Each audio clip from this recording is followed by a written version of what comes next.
ربه نداء خفية. يعرف سبحان الله أسامي المشايخ. अस्सलामु अलैकुम वरहमतुल्लाहि वबरकातुहू। नाजरीन, ये है पैदाइशी हाफिज कुरान, एक जिंदा मुआजिजा। अफ्रीकी अरब मुल्क अलजायर में जन्म लेने वाले पैदाइशी हाफिज कुरान बच्चे की पूरी दुनिया में धूम मच गई है। उस दूध पीते बच्चे को कुदरत की आजीम निशानी और जिंदा मुआजिजा करार दिया जा रहा है, जबकि वह दुनिया का सबसे कम उम्र हाफिज कुरान होने का एजाज भी हासिल कर चुका है। यहया नामी 2 साला बच्चा कुरान करीम का पक्का हाफिज कुरान है। वह सवाए कुरानी आयात, मुख्तसर अहादीस और मसनून दुआओं के एक लफ्ज का भी तकल्लुम नहीं कर सकता है, हत्ता कि वह दर्राजतुन यानी साइकिल भी नहीं कह सकता है, लेकिन कुरान करीम रवानी से पढ़ता है। अलजायर समेत अरब ममालिक के अखबारात और टीवी चैनल्स तवातुर के साथ यहया पर स्टोरियाँ चला रहे हैं। जब नाजरीन उस बच्चे को देखते हैं तो उन्हें अपनी आंखों पर यकीन नहीं आता, जबकि उससे मुतालिक पढ़ने वाले भी शज़दी रह जाते हैं। अलजायर के सबसे बड़े अखबार अश-शुरूक ने उस मुअजिज़ाती बच्चे और उसके वालिदैन से खुसूसी मुलाकात करके एक तफसीली रिपोर्ट छापी है, जिसमें यहया नामी उस बच्चे की स्टोरी को माफौकल ख्याल करार दिया है। यहया के वालिदैन का ताल्लुक अलजायर के अलबलीदा नामी इलाके से है।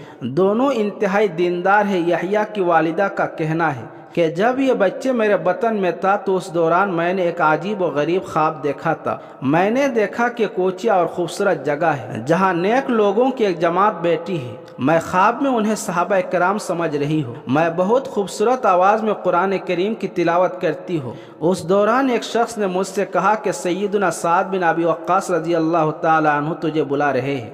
मैं उनकी तरफ चल पड़ी तो उसी शख्स ने एक इंतहाई पुरवकार बुजुर्ग की तरफ इशारा करके कहा कि ये सैयदना अबू बकर सिद्दीक रजी अल्लाह ताला अन्हु है। यह सुनकर मुझ पर हैबत तारी हो गई। जब मैं सैयदना साद बिन अबी वक्कास रजी अल्लाह ताला अन्हु के पास पहुंची तो वहां एक सफ़ेद रंग की दीवार थी, जिसके अंदर एक इंतहाई चमकदार मोती जुड़ा हुआ था। सैयदना साद रजी अल्लाह ताला अन्हु ने मुझसे फरमाया कि यह मोती तुम्हारा है, उसे ले लो। चुनाचे मैंने उसे निकाल कर ले लिया, जिसके बाद मेरी आँख खुल गई। मैं उस अजीब व गरीब ख्वाब की ताबीर के लिए किसी अच्छे आलिम दीन के पास जाने का सोच रही थी कि उस दौरान मैंने एक और ख्वाब देखा कि मैं काबा शरीफ के सामने मताफ में मौजूद हूँ। वहाँ पर मौजूद सब लोग मेरे लिए जगह बना रहे हैं और मुझे बड़े एहतराम के साथ काबा शरीफ के अंदर ले जा रहे हैं। उसके बाद जब उस बच्चे की विलादत के दिन करीब आए तो ख्वाब में मुझे किसी ने नदा दी, जिसमें सूरह मरियम की 10वीं आयत मुझे सुनाई गई।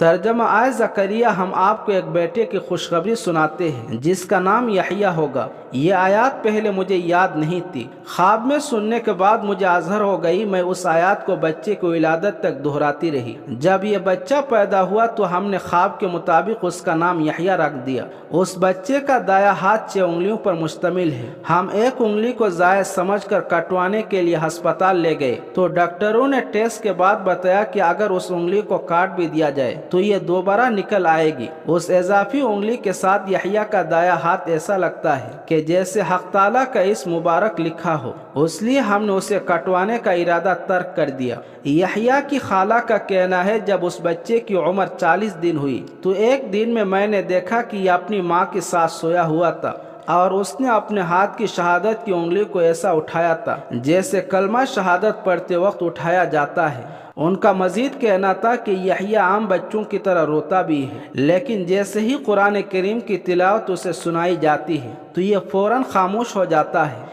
यहया के बारे में उसकी अहलखाना उस वक्त हैरत में मुब्तला हुई। जब उसकी उम्र 1 बरस हुई तो उसने दीवार में लगे फ्रेम की जानिब इशारा किया और उस पर लिखे हुए कलमा तय्यबा को पढ़ने लगा। उसके बाद यहया कुरान करीम खोलकर उसमें आयत सजदा ढूंढ कर पढ़ने लगा। रवामा यहया की उम्र 2 साल हो चुकी है। वो अगरचे बहुत ज्यादा तेज है मगर अपने हम उम्रों की तरह उसे खिलौने से कोई दिलचस्पी नहीं है। वह बस हर वक्त कुरान करीम या बच्चों की दीनी किताब तुहफतुल अत्फाली हाथ में लिए रखता है। अगर कुरान करीम या किताब ना मिले तो वह टीवी पर कुरान करीम की तिलावत सुनता रहता है। अगर कोई यहया के सामने तिलावत करते हुए गलती कर जाए تو اس کی گویا شامت آ جاتی ہے۔ یہ پیدائشی حافظ اس سے لپٹ جاتا ہے اور اس وقت تک نہیں چھوڑتا جب تک اسے غلطی کی اصلاح نہ کرا لے۔